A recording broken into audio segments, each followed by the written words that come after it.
व्यासं ततो जयते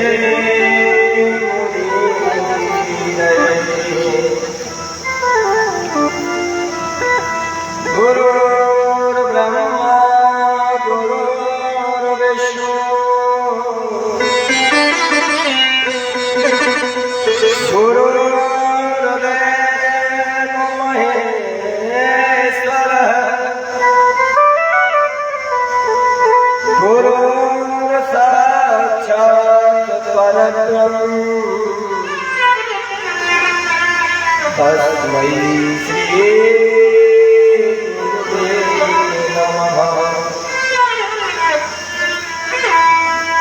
या देवी सर्वभूतेषु बुद्धिरूपेण संस्थिता नमः तस्यै नमः तस्यै नमः तस्यै नमो नमः।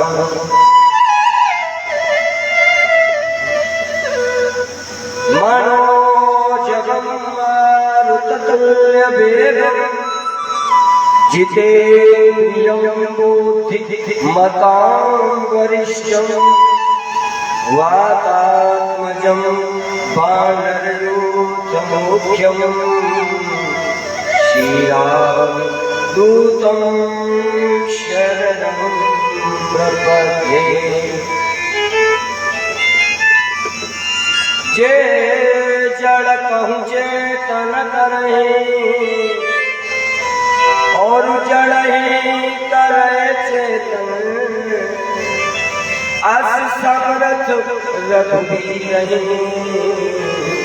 भजन जीव ते धन।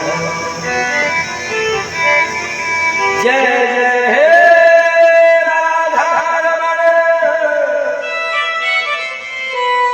जय जय नवल किशोर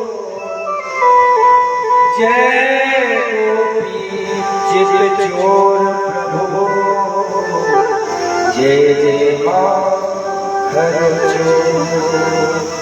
बोलिए श्रीमद्भागवत महापुराण की व्यास जी महाराज की जय देव जी महाराज की महाराज श्यावर रामचंद्र की उमापति महादेव श्री हनुमान जी महाराज की अम्बे मैया की कृष्ण कन्हैया की राहु भैया की राधा मैया की जय जय श्री जय जय श्री जय जय श्री ओम नमः पार्वती पतये हर हर परम मंगलमयी परात्पर कलेश्वर अकारण करुणालय भक्तवांछित कल्पतरु तड़ित निरंतर पीताम्बरधारी बाल कृष्ण के चरणों में कोटि कोटि वंदन करते हुए अनंत बलवंत हनुमंत लाल के चरणों में वंदन करते हुए सीता सावित्री अनुसुईया गार्गी जैसी पूज्य माता शक्ति के चरणों में वंदन करते हुए हमारी पितृ समाज के चरणों में वंदन करते हुए पूज्य कथा प्रांगण में विराजमान संत चरणों के पास जाते हुए प्रणाम करते हुए और दूर दराज से आए हुए भक्तवृंद और सभी हमारे बाल गोपाल आज इस सप्ताह एवं सत्संग का 6वां दिन है। बस केवल आज और कल का ही मेला है। वैसे जीवन में 2 दिन का मेला हो, जन्म और मृत्यु बताया था उसमें, और ये मेला भी अब सिर्फ 2 दिन का। तो कहते हैं कि जिसने अगर 6 दिन या 5 दिन कथा न सुनी हो तो अगर वो अंतिम दिन भी सुन ले तो उसे पुण्य उतना ही मिलता है। तो जो भी भक्त आज तक नहीं सुन पाए वो 6वें 7वें दिन की अगर कथा सुनेंगे तो उन्हें पुण्य प्राप्त होगा, ऐसा संतों का मत है। आइए मनवाणी को पवित्र करते हुए भगवान नाम स्मरण करते हुए फिर सुंदर सी कथा में प्रवेश करेंगे। गोविंद जय जय गोपाल जय जय गोविंद जय जय गोपाल जय जय गोपाल जय जय गोविंद जय जय गोपाल जय जय गोविंद जय जय गोपाल जय जय राधा रमण हरि गोविंद जय जय राधा रमण हरि गोविंद जय जय राधा रमण हरि गोविंद जय श्री राधा रमण हरि गोविंद जय जय।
ताली बजाते हुए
अभी पूज्य पंडित जी के द्वारा आप बड़ा सुंदर प्रसंग श्रवण कर रहे थे। कल सायंकालीन बेला में श्री गिरिराज का पूजन आपने बड़ी भक्ति और भाव के द्वारा किया, परिक्रमा लगाई। उसके बाद इंद्र ने कोप किया व्रज के ऊपर, भगवान ने गिरिराज पर्वत को धारण किया, नाम पड़ गया गिरधारी। आकाश गंगा के द्वारा ऐरावत हाथी के द्वारा लाई हुई आकाश गंगा और कामधेनु गाय के दूध से भगवान का अभिषेक किया और नाम पड़ा गोविंद। बोलिए गोविंद भगवान की जय हो। आगे श्री सुखदेव जी वर्णन करते हैं राजन। एकादश्या निराहारं संभस्य जनार्दनम् स्नातुं नन्दस्सु कालिन्द्याद्वादश्या जलमाविशतो। नंदराय जी एकादशी का व्रत करते थे। देखिए जो एकादशी का व्रत करते, अभी निर्जला एकादशी निकल के गई, हमारे पंडित जी शायद करते हैं, बता रहे थे। तो एकादशी व्रत जो करते हैं उनके जीवन में कष्ट नहीं आता, ऐसा बताया गया। एकादशी की ये महिमा, जो एकादशी का व्रत करते हैं और उसका भली भांति उद्यापन करते हैं। नंदराय जी एकादशी का व्रत करते थे। तो एकादशी व्रत पूरा होने के बाद यमुना में स्नान करने के लिए जैसे ही गए तो एक वरुण के सेवक ने उनको पकड़ ले गया। जैसे पकड़कर वरुण लोग ले गया और सब खोजने लगे कि नंदराय जी कहाँ गए। तो भगवान कृष्ण को जैसे ही पता चला, भगवान वहां पर गए, जल में प्रवेश किया और वरुण के पास पहुंचे। वरुण हाथ जोड़ करके खड़ा हो गया, प्रभु हमको क्षमा करो, हमको पता नहीं थी, मेरा मूर्ख सेवक इनको पकड़ कर लेकर के आया है, इसके लिए मैं क्षमा प्रार्थी हूँ। भगवान ने उसे क्षमा किया, प्रार्थना करने लगा, नमस्तुभ्यं भगवते ब्राह्मणे परमात्मने न यत्न श्रूयते माया लोक सृष्टि विकल्पना। हे प्रभु आपको बार बार नमस्कार है, आपको बार बार नमस्कार है, आप साक्षात भगवान हैं। इस बात को हम समझ गए, मेरा सेवक गलती से ले आया था, आप अपने पिता को यहाँ से आदर के साथ वापस ले जाएंगे। वहां से नंदराय जी को कृष्ण लेकर के आए। आगे श्री सुखदेव जी वर्णन करते हैं, जिन ब्रज की कुमारियों ने भगवान को पति रूप में पाने के लिए व्रत किया था, अब वो समय आया। कौन सा समय? बोले भगवान अपिता रात्रौ शरदोत फुल्लमल्लिका दीक्षं रन्तुं मनश्चक्रे योगमायामुपाश्रितः। भगवान ने योग माया का सहारा लिया। किसका? योग माया। भगवान कोई भी कार्य करते हैं तो अपनी योग माया का सहारा लेते थे, माया के बिना आगे नहीं चलते थे। कौन सा है? शरद पूर्णिमा। शरद पूर्णिमा की रात्रि में भगवान ने क्या किया? वेणुनाद किया, मुरली बजाई और इतनी प्यारी मुरली बजाई कि ब्रज में जो कोटि कोटि गोपियां थी, जैसे ही उनके कानों में बंसी की आवाज गई, अब कोई चौका लगा रही थी, उसको छोड़ दिया। कोई खाना बना रही थी, उसको छोड़ दिया, चूल्हे में पानी डाल दिया। कोई अपने पति को भोजन परोस रही थी तो जल दे दिया, खाना दिया और चलने लगी। कोई श्रृंगार कर रही थी तो पैरों का आभूषण कानों में और कानों का आभूषण पैरों में, ओढ़ने की शॉल नीचे पहन ली, उल्टा सर, काजल होठों से लगा लिया, लाली आंखों से लगा लिया। ये स्थिति, इस स्थिति को आप कोई वैसी मत समझना। ये स्थिति पर जब जीव पहुंच जाता है तभी तो परमात्मा से मिलन होता है। गोपियां कोटि कोटि गोपियां दौड़ी कार्य को छोड़ दिया कि धाए धाम और काम सब त्यागी, मनहु रक्त निधि लूट। जैसे राम के लिए भागे थे ना सब काम को छोड़कर, पहले धाम छोड़ा। क्या छोड़ा? पहले धाम छोड़ना पड़ता है। चौपाई पे ध्यान देना कि धाए धाम, पहले धाम छोड़ा, धाम को छोड़ना पड़ता है। बोले फिर काम सब त्यागी, उसके बाद सारी कामनाओं को छोड़ दिया। जब यह स्थिति बन जाएगी तब परमात्मा का दर्शन होता है। गोपियां में जैसे मुरली सुनी दौड़ पड़ी, पहुंच गई भगवान के पास। और जैसे ही भगवान के पास पहुंची, चांदनी रात्रि है, शीतल मंद सुगंध हवा चल रही है, पुष्प खिल रहे हैं, सुगंधित हवा चल रही है। कितनी सुंदर रात्रि हो गई। जैसे गोपियां पहुंची तो भगवान का शब्द सुनो। क्या कहा? स्वागतम गो महाभाग, प्रियम किम करवाणिव, ब्रजस्यानामयं कश्चित् द्रुता गमन कारण। भगवान ने सीधी सीधी कही, गोपियों तुम्हारा स्वागत है। और ये बताओ, इस रात्रि के 12 बजे, इतनी घोर रात्रि में, और तुम यहाँ क्यों आए? जैसे ही सुना गोपियों ने ये शब्द कि यहाँ क्यों आई,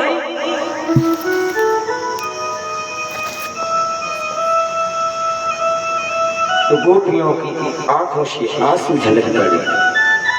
कहने लगी, कृष्ण पहले तो तुम बंसी बजा करके हमारा नाम बंसी पर लेकर हमें बुलाते हो, और जब हम आ जाती है तो कह रहे क्यों आई? क्योंकि जब भगवान ने मुरली बजाई तो प्रत्येक गोपी को ये लगा कि भगवान हमारा नाम लेके बुला रहे। और आज आप कह रही हो क्यों आई है? बोले हम सब कुछ छोड़कर तुम्हारी शरण में आई हैं। भगवान ने उपदेश प्रारंभ किया। बोले गोपियों, ये तुमने अच्छा नहीं किया कि बोले लखी ब्रजराज तुम और कियो नरक को काम, सासु ससुर पति मातु पितु तज आई यह बात। बोले सास ससुर अपने बच्चे पति और सबको तो रात्रि में छोड़कर यहाँ आ गई, ये तुमने अच्छा नहीं किया। बोले भगवान हमने क्यों नहीं अच्छा किया? बोले इससे तुम्हारा कल्याण नहीं होगा। पतिव्रत धर्म का उपदेश दिया। बोले स्त्री को तो पति की सेवा करनी चाहिए, प्रथम सास ससुर पद पूजा, और यही से अधिक धर्म नहीं दूजा। तो बोले हम एक कथा सुनाते हैं। भगवान ने कथा सुनाई।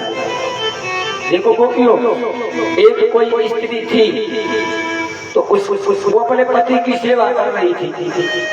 उसकी जंगा पर सर रखा था और पति की हवा कर रही थी। पति सो रहा था, लेकिन पास में ही एक गड्ढा था, उसमें दहकते हुए अंगारों की अग्नि थी, और उसी अग्नि के पास उसका छोटा सा बच्चा उस गड्ढे की तरफ जा रहा था। तो अब उसने सोचा कि अगर मैं इस बच्चे को बचाने जाती हूँ तो पतिव्रत धर्म भंग हो जाएगा, पति की नींद जग जाएगी। अगर नहीं जाती हूँ तो मेरा बच्चा जलकर मर जाएगा। तो गोपियों, उसने क्या किया कि नेत्रों से आंसू निकल आए, भगवान से प्रार्थना करी, हे प्रभु मेरी रक्षा करो। और देखते देखते उस स्त्री का वो बच्चा उस गड्ढे में गिर गया। अब वो जब रोने लगी, जब आंसू उसके पति के शरीर पर गिरे, पति जगा कि तुम क्यों रो रही हो? तो उसने कहा कि हमारा बच्चा अग्नि के गड्ढे में गिर गया। लेकिन गोपियों तुम्हें पता है, जैसे ही उन्होंने जाकर के देखा तो उस अग्नि की जगह पर फूलों में वो बच्चा खेल रहा है।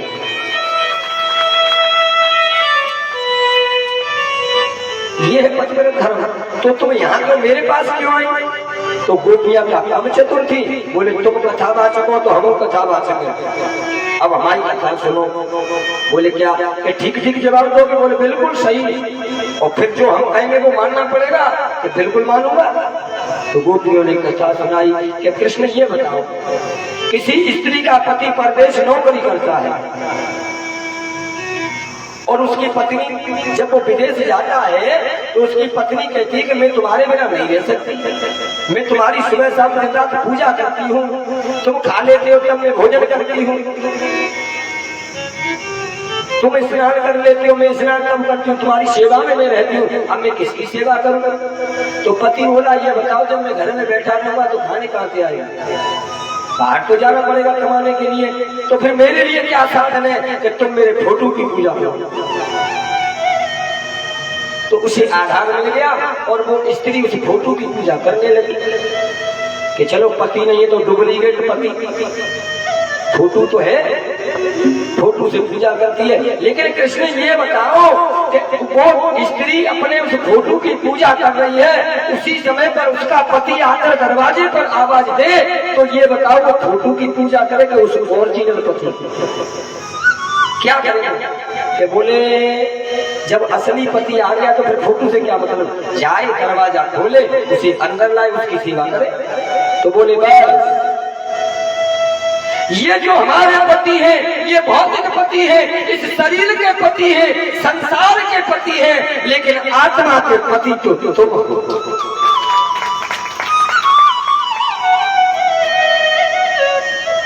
ये पति तो संसार के इस शरीर के पति है, लेकिन आत्मा के पति तो हमारे तुम हो। हमें को तुम्हें पाना है न कि उनको।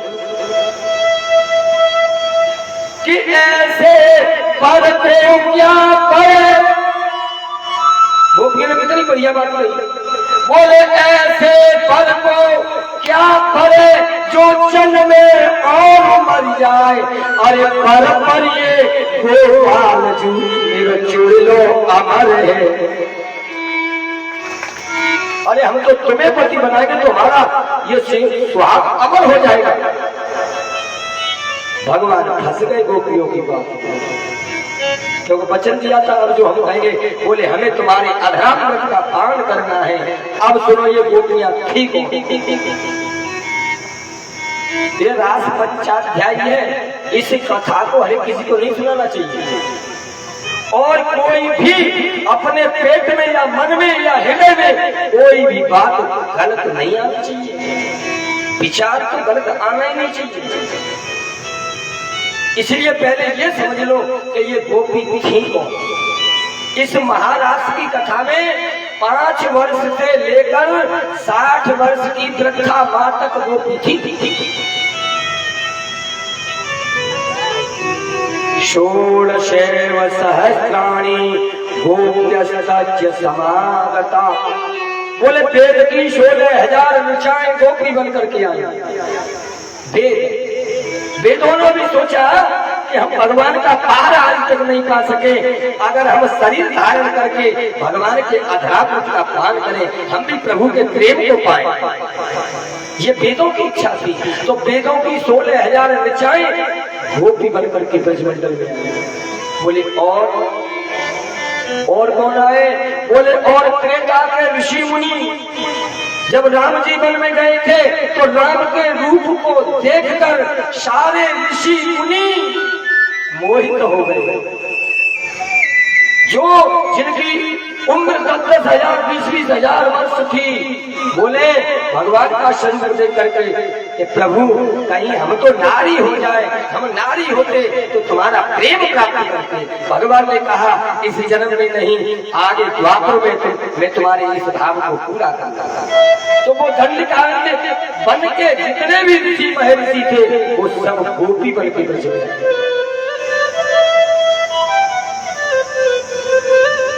तो ये साधारण नहीं थे, ये ऋषि मुनि थे सब, गोपी जो बन के आए थे भगवान का प्रेम पाने के लिए। और ये भक्ति गोपियों की भक्ति है, इसका नाम है प्रेम लक्षणा भक्ति। प्रेम की पूर्ण पराकाष्ठा जीव और ईश्वर का मिलन, आत्मा और परमात्मा का मिलन, इसी का नाम है महारास।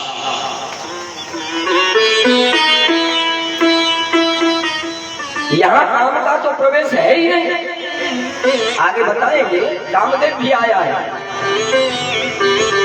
तो गोपियां कहने लगी कि तेरी मुरली की धुन सुनकर मैं बरसाने से आई हूँ।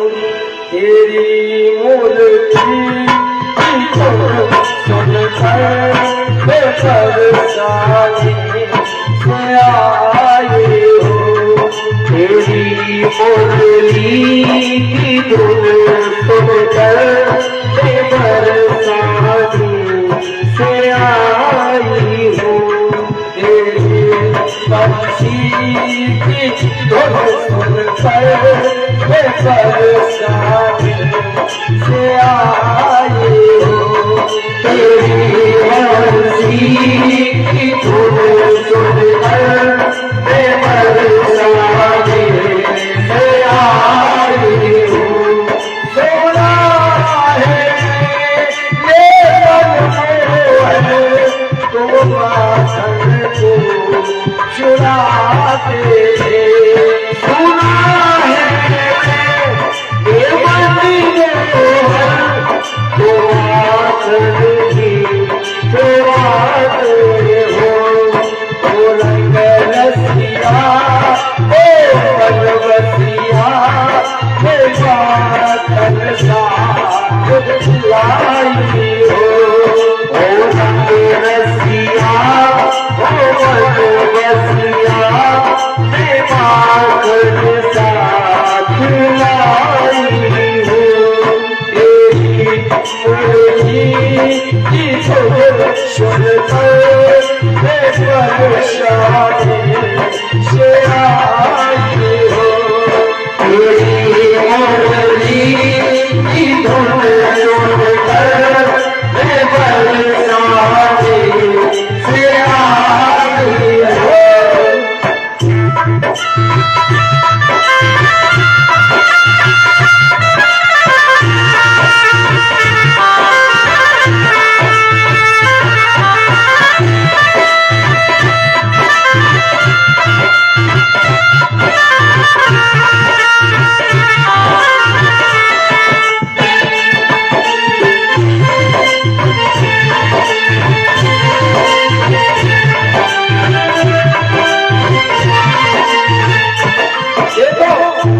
अपने मन में ये भाव बनाओ कि हमें महाराष्ट्र में जाना है।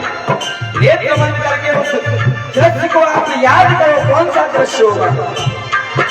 सुना है ले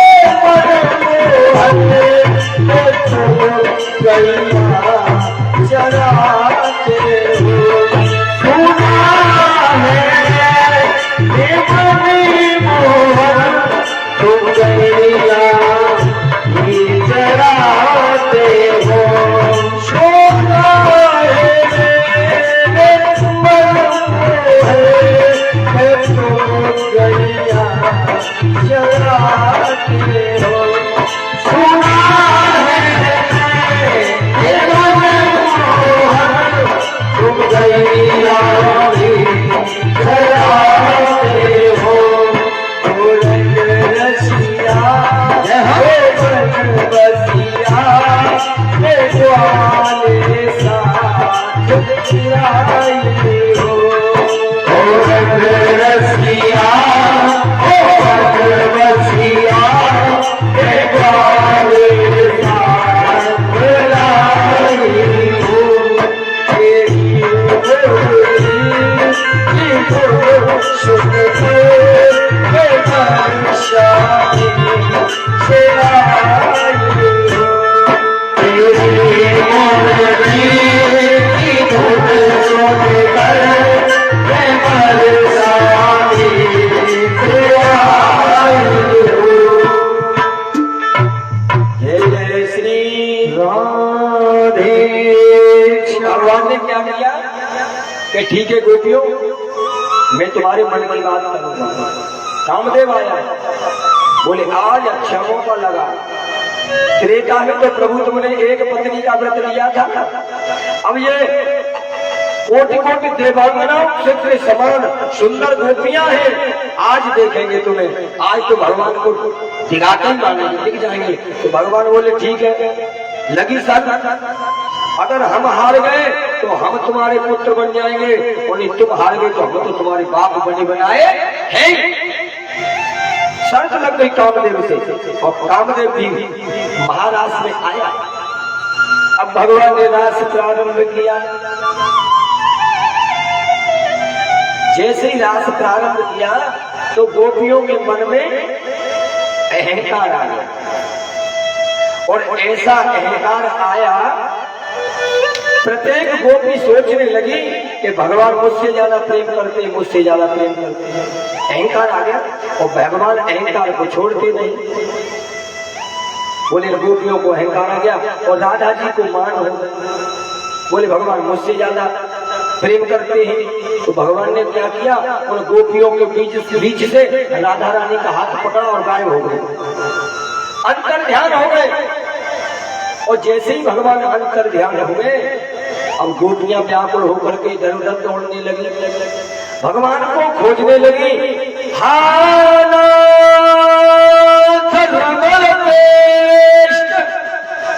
क्वासी क्वासी महाभुजन दास्यास्ते कृपणाया में सखी दर्शन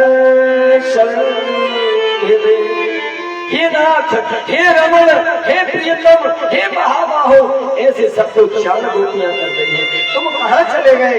हे देव, हम तुम्हारी दासी हैं, जन्म जन्म की दासी हैं। हे प्रभु, हमें दर्शन दो, हम आप बड़े बेचैन हैं तुम्हारे दर्शन के लिए, हमको दर्शन दो। इधर उधर गोपियां भागने लगी। अब देखा तो आगे जाकर के वो राधा रानी भी मिल गई। अब हुआ ये कि जब भगवान राधा रानी को लेके गए तो उनको मान आ गया कि भगवान देखो इतनी गोपियों को छोड़ा है, मुझे प्रेम ज्यादा करते हैं। तो भगवान ने राधा रानी को भी रास्ते में छोड़ दिया, तो वो भी उधर से खोजती हुई आई, और इधर से ये गोपियां अब भगवान नहीं मिले। अब तो व्याकुल हो गई और प्रार्थना करती है, प्रभु वृक्षों से पूछती है, हे खग, हे मधुकर श्रेणी, हे हिरण, तूने हमारे कृष्ण को देखा है? हे वृक्ष, तूने हमारे कृष्ण को देखा है? हे पृथ्वी, तूने हमारे कृष्ण को देखा है? गोपियां कहने लगी, देखो हमारे कृष्ण के चरणों के चिन्ह बने हुए हैं, उन चिन्हों के सहारे जाती है गोपियां, लेकिन भगवान नहीं। सभी गोपियां इकट्ठी होकर के यमुना के पुलिन पर आ जाती है, हताश निराश हो गई और करुण पुकार करके ये हृदय है भागवत का, जो आज आप सुन रहे हो, ये भागवत का हृदय है, और ये गोपी गीत भागवत का प्राण है जो गोपी ने गाया। सभी अपने सर पर जो भी हो उस वस्त्र को रख ले, सर खुला न छोड़े, और मेरे साथ आइए। 19 श्लोक का है गोपी गीत, तो 2-4 श्लोक आप मेरे साथ, अगर ना आए तो ध्यान करें, ताली बजाते हुए गोपियां प्रार्थना करती है। जयति तेधिकं जयमुना ब्रजः श्रयति इंदिरा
गोपियों ने गोपी गीत गाया, बड़ा सुंदर भाव है।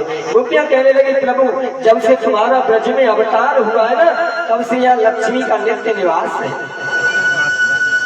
प्रभु जब तुमको ज्यादा ही था तो फिर हमसे प्रेम क्यों किया? अरे हमको बचाया क्यों? दादा अग्नि से क्यों बचाया? गोवर्धन उठा के इंद्र के कोप से क्यों बचाया? मर जाने दिया होता हमें, इससे तो अच्छा हम मर जाते। प्रभु अब ज्यादा देर मत लगाओ, हमसे आपका विरह सहन नहीं होता। जब ज्यादा गोपियों ने विरह किया तो भगवान प्रकट हुए उन गोपियों के बीच में, और जैसे ही भगवान राधा रानी और सब गोपियों के बीच में प्रकट हुए, अब तो गोपियां खुश हो गई और भगवान के कोई चरणों को दाबने लगी, कोई भगवान के मुख से पीड़ा लेके खाने लगी, कोई उनके कंधे पे हाथ रखने लगी, कोई दूर खड़ी केवल देख रही है। ये हालत हो गई गोपियों की प्रेम। गुरुदेव भगवान की आइएगा, सभी झूठ करके भगवान गुरु भगवान के प्रणाम करके चलेंगे।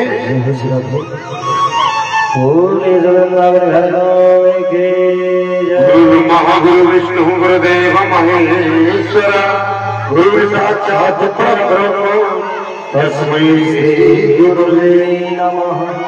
ओम श्री गुरुदेवाय नमः। ओम श्री गुरुदेवाय नमः। ओम श्री गुरुदेवाय नमः। ओम श्री गुरुदेवाय नमः। हरि ओम श्री गुरुदेवाय नमः। हरि ओम श्री गुरुदेवाय नमः। ओम श्री गुरुदेवाय नमः। ओम श्री गुरुदेवाय नमः। ओम श्री गुरुदेवाय नमः। ओम श्री गुरुदेवाय नमः। हरि ओम श्री गुरुदेवाय नमः। ओम श्री गुरुदेवाय नमः। ओम श्री गुरुदेवाय नमः। ओम श्री गुरुदेवाय नमः।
जय जय श्री राधे। तो भगवान जब गोपियों के बीच में मध्य में प्रकट हुए तो अब दो दो गोपियों के बीच में भगवान हो गए। लेकिन हुआ क्या कि शंकर जी कैलाश पर्वत पर बैठे और वहां सोच रहे हैं कि इस महाराज में हमको भी चलना चाहिए। तो पार्वती कहने लगी, पार्वती चलिए महाराज में। तो शिव जी बोले हम भी जाएंगे।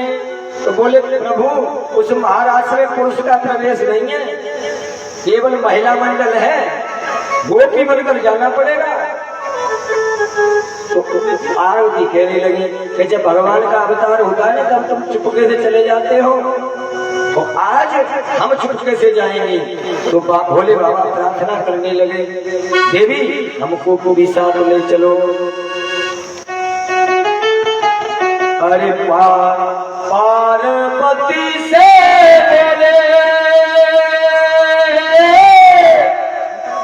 और मैं भी चलूंगा तेरे साथ में, तेरे साथ में। पार्वती मैं भी चलूंगा। तो पार्वती कहने लगी कि राधा संग श्याम नाचे, मैं भी नचूंगा तेरे साथ में, तेरे साथ में। हरि रास रचा है ब्रज में भारी, हमें दिखाओ क्या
महिला जा रहे तो कहने लगे।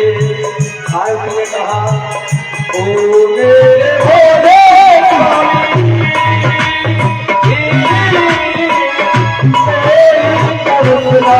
जाए रात में महाराज में।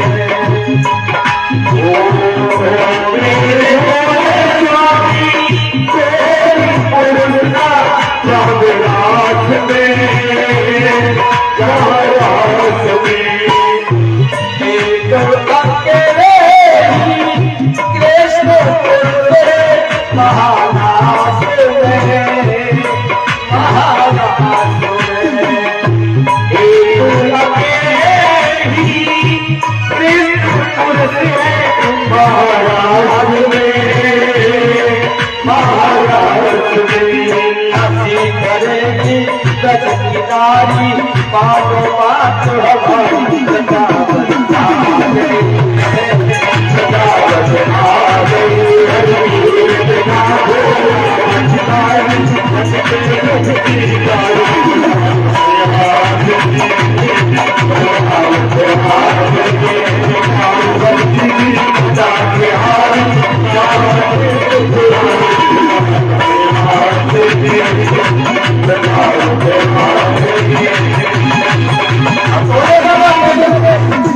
भोले बाबा कहने लगे सुनो ये बात है तो कोई बड़ी बात नहीं, ऐसा करो ऐसा सजा दे मुझे कोई न जाने इस रात को, इस रात को ऐसा सजा दे मुझे कोई न जाने इस रात को, इस रात को मेरा श्रृंगार कर दो। और अगर कोई पूछे तो क्या कहना है, अरे मैं हूँ सहेली तेरी ऐसा बताना ब्रजराज को, ब्रजराज को मैं हूँ सहेली तेरी ऐसा बताना ब्रजराज को, ब्रजराज को सुरहा लगा के लाली चाल चले मतवाली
गोपियों के बीच में कृष्ण है और महाराज चल रहा है और भगवान भोलेनाथ पहुंचे और पार्वती साथ में है।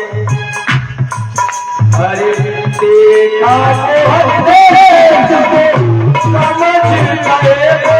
सारी बात को, सारी बात को समझ गए सारी बात को, भगवान को देखा और समझ गए कि भोले बाबा आए और घूमट मारे हैं, लेकिन अब वो दाढ़ी कहा जाए बाबा की, दाढ़ी भोले बाबा की कहा जाए। उसी समय भगवान ने तो किया क्या, ऐसी बजाई बंसी भूले भोलेनाथ को, भोलेनाथ को ऐसी बजाई बंसी भूले भोलेनाथ को, भोलेनाथ को ऐसी बंसी बजाई भोले बाबा सब कुछ भूल गए। हुआ क्या, सर से सरक गई जब सारी सारी सर से सरक गई और दाढ़ी हाथ में की बाबा की। अरे सर से सरक गई जब सारी मुस्काए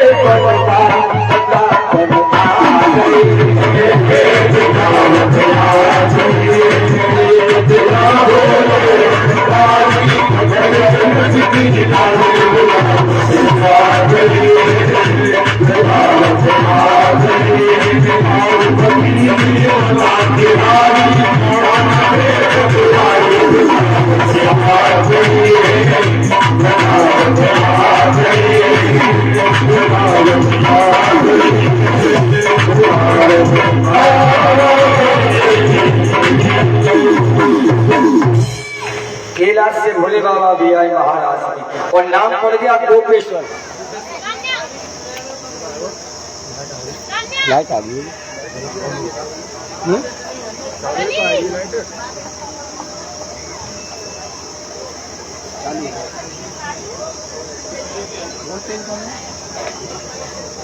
जनरेटर उठा रो ना है, ये लाइट बुझा दो, जनरेटर पे लोड है। लाइट का भी जला रही है, काफी ज्यादा चमक कोई जला नहीं है। लाइट बुझा दो, लाइट। तो जनरेटर चालू कर दो। जनरेटर ही तो चल रहा है।